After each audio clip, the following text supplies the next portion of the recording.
माजी नगरसेवक दीपक वेदकर यांच्या घरी गणेशाची प्राणप्रतिष्ठा।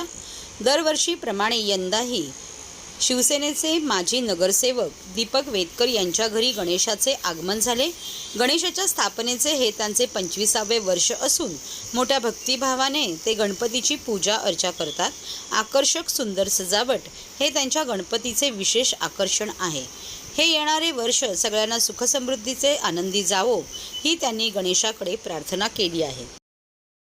गेली 25 वर्षे मी माझ्या घरी गणपतीची स्थापना करतो, मनोभावे पूजा करतो आणि बाप्पाकडे एवढंच मागतो दरवर्षी की ह्या जगावर कुठलंच संकट, कधी कुठल्याही मानवावरती कुठलं संकट येऊ नये, कुठल्या प्राणी मात्रावरती कुठलं संकट येऊ नये, सगळ्यांना सद्बुद्धी दे, सगळं चांगलं दाखवा, सर्व लोकांचं भलं कर, हेच देवाकडे मागणं करत असतो।